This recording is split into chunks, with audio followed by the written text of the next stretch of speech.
Former President Jimmy Carter has passed away at the age of 100.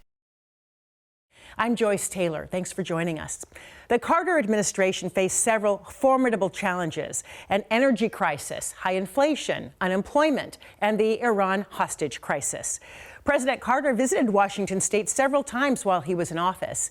King 5 has retrieved several reports showcasing Carter's trips here.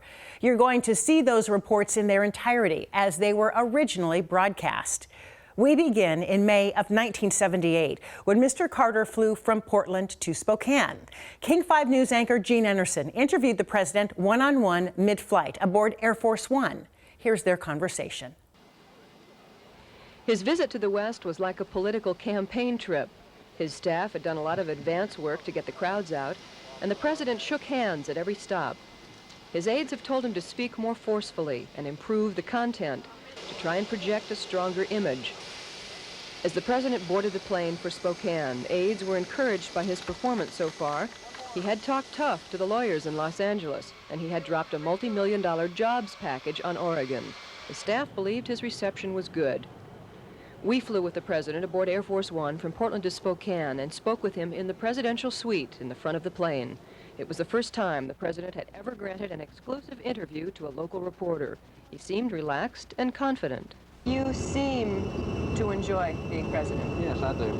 Do you get frustrated when you read the polls, for example, the latest national poll that shows 29% of the people think you're doing a good job? That's lower than almost any president in recent memory. Well, I think you have to remember that incumbents these days are suspect. And when the American people feel a frustration about a drought in farm areas or bad pollution in Denver, Colorado, or a slowness in resolving the Middle Eastern dispute, they lay the blame on or the responsibility on the president. I think when a time for an election comes and when people have the issues thoroughly discussed and have to make a decision, they recognize that there is no more difficult public office in the world than the presidency of the United States. And I think everybody in this country, almost without exception, Democrats or Republicans, want me to do a good job. They want our country to be great. You're the only president we have. Only president you have, sure. And this gives me a good sense of reassurance and confidence. I've always had a belief. Don't you feel some kind of frustration, though, at seeing this? Yeah, I do. Obviously, I would like to see the polls be higher. What are you going to do to change people's perceptions of the way you're... That's hard to say. I think that I had a meeting this morning with mayors and county officials from Idaho, Oregon, Washington, Alaska, and I had to prevent their wasting time telling me what a great job we're doing. You know, we now have a good working relationship with mayors and governors and county officials around the country. The federal regional offices are making decisions now that had always in the past been made in Washington. What I want is to be judged on my performance. And if I should decide to run for re-election, a decision I won't make for a long time, then I think the American people can see whether I have or have not done my best and whether my best is adequate. I have confidence that the team we put together is the best that the country could have. And I think these transient disturbances or complaints or frustrations will pass when the time for a major decision is made by American people on who ought to be their next leader. It may be me or someone else. But I'm willing to be judged on what I've done. You will not commit yourself on the question of whether you're going to run again? No, it's too much still to be considered before I make that decision. Would you be satisfied with one term? Well, you know, I was satisfied with one term as governor, and if I felt that I could no longer perform well as president, or if the people lacked confidence in me, then I would not want to be president. Do you sometimes feel like you can't do the job? No. No. I don't know all the answers, and there are some questions that I can't answer. There are some problems that I can't solve. Most of the problems have to be solved by an attitude or a tone or a commitment or a willingness to sacrifice on the part of the American people. The decisions can be made partially in the White House, but what this country is depends on how people act in Spokane and Portland and Plains and Fairbanks in Los Angeles, not in Washington. Air Force One landed in Spokane, where the president participated in 2 events that day. Balloons flew skyward as Mr. Carter attended a dedication ceremony for Riverfront Park with 25,000 people in attendance. He greeted them, shaking hands and speaking to the crowd. You've transformed an area that was declining, that was far short of its great potential, into one of the nation's most innovative and refreshing urban settings. That evening, the president attended a town hall at the Spokane Convention Center, discussing important national issues and outlining his vision for the rest of his term. For those at the executive management level, 0 increase this year. I'm going to cut down wasteful spending and make sure that we don't have any greater deficit than the one we already face. I'm going to work for legislation to control hospital costs, which have been going up for all our people. Fast forward 2 years to May of 1980, when Mount St. Helens erupted. The blast killed 57 people and caused widespread destruction. President Carter traveled to Washington State, flying over the aftermath in a military helicopter. Here is that report from King 5's Aaron Brown. The muddy river full of destroyed timber, a washed-out bridge. Then, for the first time, the President of the United States saw what Washingtonians have been seeing since Sunday, the raw destruction of the Mount St. Helens explosion. Up towards Spirit Lake, he saw the lines of trees destroyed, millions of board feet buried under tons of mud and ash. The cracks in the earth, the 150 square miles of barren wasteland. In Kelso, the president described what he had just seen. I've never seen or heard of anything like this before. Somebody said it looked like a moonscape, but the moon looks like a golf course compared to what's up there. And it is a horrible looking sight. The mountains are just completely devastated.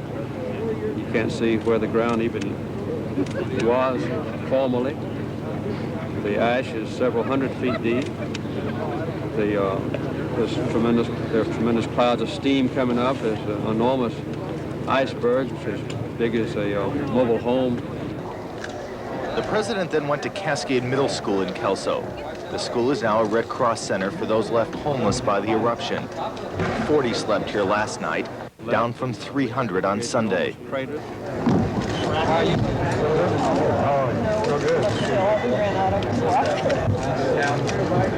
So your house is okay? Although the visit was short, about 10 minutes, people at the center described the president's visit as a great morale booster. The president's 2-day trip is valuable in a couple of ways. For the victims of the disaster, it is a moral boost. The president of the United States cares enough about their problems to come take a first-hand look. But perhaps more importantly, the president brought with him a dozen federal relief officials, people who will be responsible for making sure that federal money gets to the people who need it. The money hasn't started to flow yet, but it's expected to start soon. With the president in Portland, I'm Aaron Brown for King 5 News. Just weeks later, on June 10th of 1980, President Carter made a trip to Seattle, speaking with federal disaster relief officials about the response to the eruption of Mount St. Helens. He also delivered a speech at the U.S. Conference of Mayors. King 5 reporter Aaron Brown was there. President Carter was scheduled to arrive in Seattle at 11 o'clock tonight, and at 11 o'clock he walked out the door of Air Force One. Punctuality is not a problem in the Carter administration. He is here to speak tomorrow to the U.S. Conference of Mayors and to get a briefing on the conditions in the Mount St. Helens area.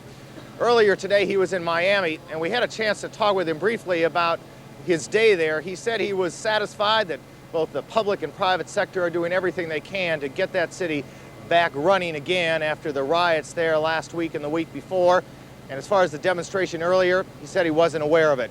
The president is on his way to the Olympic Hotel, where he'll spend the night before tomorrow morning's speech.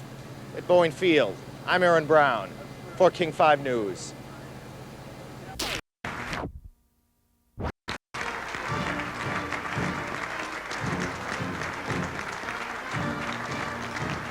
It was the smile of a political candidate in a room full of friends.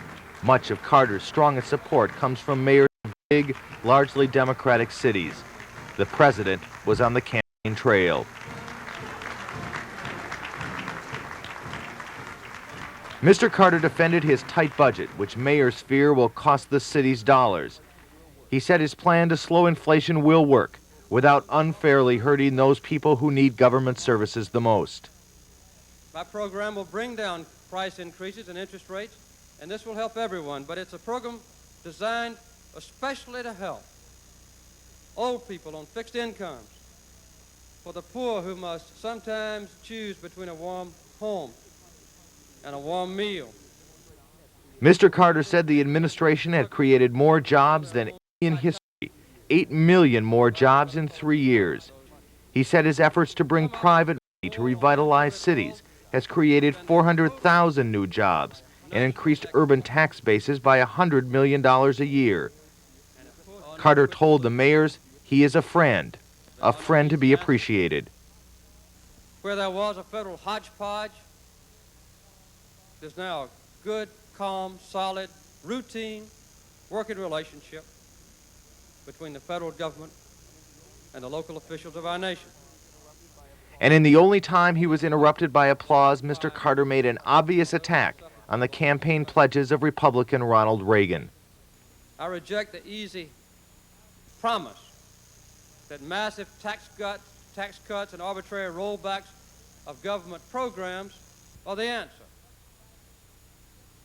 Such facile, quick fixes should be recognized as political double talk and ideological nonsense. The president said things are getting better. The policies are working. It may be painful for a time, but the cities and the nation are on the right track. Then he left Seattle for a trip to Nebraska and back to the White House. Aides say this was an important speech for President Carter. With a tough re-election campaign ahead, it is crucial he have support from the mayors, especially the big city mayors, and the large political organizations they control. At the Olympic Hotel, I'm Aaron Brown for King 5 News. As part of that trip in May of 1980, President Carter also stopped in Spokane. There was widespread concern volcanic ash in that part of the state would devastate crops and create massive problems. Here's correspondent Don Roberts. Air Force One touched down at Spokane International Airport shortly before 1 o'clock. On board were the president, the governors of Washington and Idaho, a senator, a congressman, and other officials. The president's motorcade went only as far as the airport fire station. There, President Carter and his entourage met with state and local officials to be briefed on the problems caused by the tons of ash that have blanketed eastern Washington. Officials from the hardest hit communities, including Ritzville, asked for federal money and help from the National Guard for the cleanup effort. The president said he would ask Congress for a special allocation without delay. Idaho Governor John Evans urged the president to declare 8 northern Idaho counties a disaster area. Carter agreed. The president also heard the first official estimate of crop losses caused by the ash, a staggering $260 million. Farmers desperately need financial help, and quickly, the president was told. But at a press conference following the meeting, the only help the president promised farmers was an extension of the deadline for the storage of carryover wheat. There will undoubtedly be some damage to agriculture. Now those who produce milk are finding it impossible to market in some regions, of course, and the milk is having to be dumped. But we don't know any troubling aspect of the long-range effect of the ash concentration. That may do little to ease the frustration of Columbia Basin farmers faced with a potential wipeout of hay and other crops. The president praised citizens for the way they have coped with the catastrophe. There has been a remarkable absence of a panic and a tremendous exhibition of patriotism, cooperation, and community effort to clean up in this region. And I want to congratulate the people here for that attitude and hope it will continue. 2 months later, on September 23rd, Air Force One landed at McChord Air Force Base. As King 5's George Snyder reports, President Carter was in full campaign mode, seeking re-election. President Carter arrived at McChord Air Force Base shortly after 4. Following a brief greeting by a multitude of elected officials and labor leaders, the president directed his motorcade to the port of Tacoma and the Continental Grain Terminal. Inside, Carter, the master of technicality, operated the modern grain elevator. Outside, the president brought his campaign in no uncertain terms to the longshoremen and laborers of Tacoma and the country. Employment in Tacoma, in the metropolitan area, has gone up 20,000 new jobs. And of course, employment in the whole state of Washington has gone up 26% in just 3.5 years. Then Tacoma was treated to its first look at a president since 1963 when John Kennedy was here. There was pandemonium on Pacific Avenue when the president stopped at his campaign headquarters.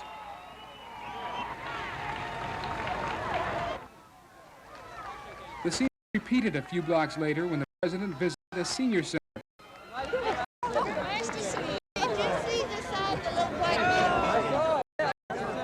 And then it was into Tacoma's Bicentennial Pavilion and a Democratic fundraiser where the colors were definitely not so blue. Couples paid $1,000 apiece to share the presidential presence. Also hoping to benefit from the proximity to the president was gubernatorial candidate Jim McDermott, the man who topped Dixie Lee Ray just 1 week ago. The president showed the fatigue of a four-city campaign day when he boosted McDermott, but with the wrong first name. Very important to all of you. I hope that Ted, you'll be very successful in your campaign. Good luck to you. I mean Jim McDermott. Excuse me. Some say this trip was intended as a slight to Seattle Democrats who worked hard for Kennedy during the primary. Carter aides say no slight was intended, that their candidate is taking his campaign to labor, and that Tacoma is the heartland of the blue collar in one of the few western states that President Carter may win this November. At McCord Air Force Base, I'm George Snyder, King 5 News. That same evening, President Carter attended a fundraising event in Tacoma. King 5 News broadcast part of his speech live. Here's a look at that event in September of 1980. President Carter is in Tacoma at this hour. Aaron Brown, our political reporter, is there covering the visit. Aaron? As I assume you can both see and hear, the president is being greeted by a nice-sized crowd at a fundraiser here in Tacoma. They paid $1,000 each to hear the president, have their picture taken with the president, and they are going to get, they're going to do their best to get their money's worth. They are being introduced. Standing next to the president now is Mayor Mike Parker of Tacoma. It was at Mayor Parker's invitation that the president came to Tacoma. A political favor. Parker has supported Carter through the long primary season and now into the general election. We haven't been told what the president will say. Earlier at the grain terminal, he talked about employment and agriculture. He mentioned that the opening of trade routes to China had increased American agricultural profits substantially, and also talked about money that the administration had allocated to aid people in Poland. He said a $670 million grant there was the largest ever given to a foreign nation by the American government. Now the president is about to speak. Thank you very much. Here at the Bicentennial Pavilion in Tacoma. Mr. Mayor, Chairman Murphy, Bill Carlisle, and other friends that have assembled here to help me and the Democratic National Committee with a very important element of politics, and that is to finance an adequate campaign. It's important to the American people to know the facts about our nation, its past, its present, and its future. And I'm delighted to be with you here today. I've had a good visit to Tacoma. The crowds on the street were much larger than I ever dreamed, and the excitement and fervency of their support is very good. I'm sorry that Maggie couldn't be with us today. He wanted me to express his apologies, but as you know, he is the person responsible for the appropriations of funds for the entire federal government. He's there taking care of the state of Washington. He's there taking care of the entire nation, and I advise him, although I'd like to have him by my side here, to stay in Washington where he means so much to our entire nation. I appreciated Scoop Jackson sending a congratulatory message to me for being back in Tacoma and expressing the wish that he could be here. As you know, the Congress is going to adjourn very shortly, and the last-minute crush of business for them is all-consuming. I'm also glad to be with Ted McDermott, who will be the next governor of the state of Washington.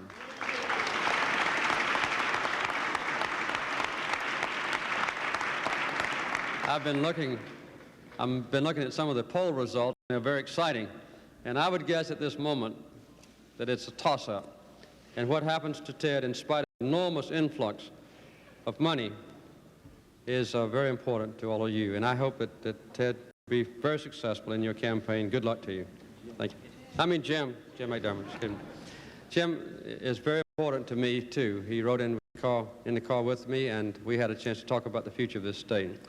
Dixie Lee and I had a good conversation on the phone this morning. I called her as we were leaving the state of Washington, leaving the state for California on the way to Washington, and expressed my appreciation for what she has meant to your state with the catastrophe that was imminent, with the explosion at Mount St. Helens, and to work with her has been a gratifying thing to me. As you know, Jim, you've been listening to the President here at the Bicentennial Pavilion in Tacoma. Reporting live for King 5 News, I'm Aaron Brown. The day after that visit, Carter's appearance was the talk of Tacoma. King 5's George Snyder caught up with some of the people who saw the president. John Kennedy was the last president to visit Tacoma. So yesterday's appearance of President and candidate Jimmy Carter brought the people into the streets. The president is gone, and the city is cleaning up. Tacoma Mayor Mike Parker says they'll probably never know exactly how much this trip cost. But whatever the price, he says it was worth it. That point may be debatable. The president's itinerary took him to the Continental Grain Terminal in the port of Tacoma. Carter aides said the president wanted to talk to the workers, wanted to bring his campaign to the workplace. This was one worker's impression. It looked to me like it cost a lot of money, spending our taxpayers' money. He has been in office for 4 years. I think that record should speak for itself. It seemed to me like it was just a lot of political mumbo-jumbo to get the man down here and to, quote, show him to the public. The president's itinerary also took him to the Beacon Senior Center, where the worth of a presidential visit was never in question. I was just elated. I could hardly go to sleep last night. I was on cloud 9 most of the night, and maybe so again this morning, because I really haven't settled down to it yet. We gave him a token for his daughter. That was my high, that was the highlight of my life, to see him with that doll, because we so much wanted him to have that to take back to Amy. For the president himself, the trip was clearly worthwhile. Aides say the crowds in Tacoma were among the largest and friendliest of candidate Carter's campaign to date. Tacoma, George Snyder, King 5 News. Carter's last visit as president to Seattle was November 3rd, 1980. This was the night before Election Day. The president made his final campaign stop in front of a large crowd at Boeing Field. Here's the top of the newscast that night as the president was speaking live. 5 News, Monday, November 3rd. Reported by James and Gene Anderson. Good evening, everyone. From Boeing Field, I'm Aaron Brown. President Carter is here now. This is live. He is ending the 1980 presidential campaign in a hangar at Boeing Field in front of an enthusiastic crowd of 3,000. He has just now started to speak, and we will listen to the President of the United States. A man who's done more in public life to keep our nation strong and secure and at peace than anyone I know, Senator Scoop Jackson, my friend.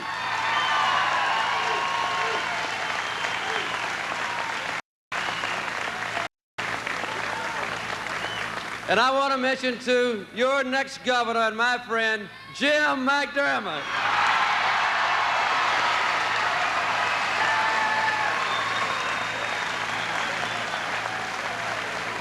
The only thing wrong with Jim McDermott is I have a trouble with that first name. It kind of slips my mind on occasion. But I would like to say that all the Jims and all the Jimmies and all the Teds this year are working for a great Democratic victory tomorrow with your help.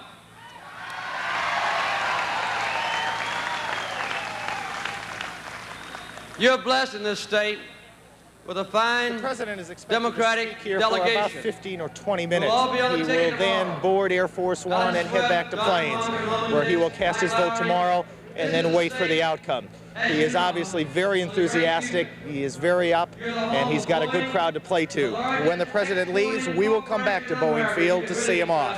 Reporting live from Boeing Field, I'm Aaron Brown, King 5 News. President Carter chose Seattle as his last campaign stop, the last stop of this long campaign. He is still at Seattle's Boeing Field, and so is our political reporter, Aaron Brown, live. 50 years, and said the Republicans have opposed every one of them. The president also said not once in his 4-year term has the country gone to war, has an American soldier died in war. He then made a very direct pitch to John Anderson supporters. He said it is clear that the winner will be either Ronald Reagan or Mr. Carter. He appealed for Anderson voters to support him, saying they have more in common than does the president. The president now heads to Plains, Georgia after a round of handshaking here. He will vote there tomorrow and then fly back to Washington to wait the results. By this time tomorrow night, President Carter should know if the next few months are spent preparing to his next 4-year term, or whether it is a transition to a Republican government in this country. By this time tomorrow night, we should know. Outside at Air Force One, the president's staff is waiting to greet him after this very long campaign day that began in Washington and then included this swing west. Indeed, it has been a very long 5 days for the president. Yesterday in the Midwest, and then he returned to deal with the hostage crisis and then flew back out here to end this 1980 presidential campaign. The presidential campaign literally now is just seconds away from ending. These are the closing moments of the longest campaign in American history. Reporting live from Boeing Field, I'm Aaron Brown for King 5 News. President Carter lost his re-election bid. Republican Ronald Reagan won Washington state by 12 points and swept the nation, winning in a landslide with 489 electoral votes. Carter returned to the Northwest several times during book tours and speaking engagements. In 2017, he attended a re-election campaign event for King County Executive Dow Constantine, receiving a standing ovation. I have a special treat for you right here, folks. Nobel Prize winner, the 39th President of the United States, Jimmy Carter.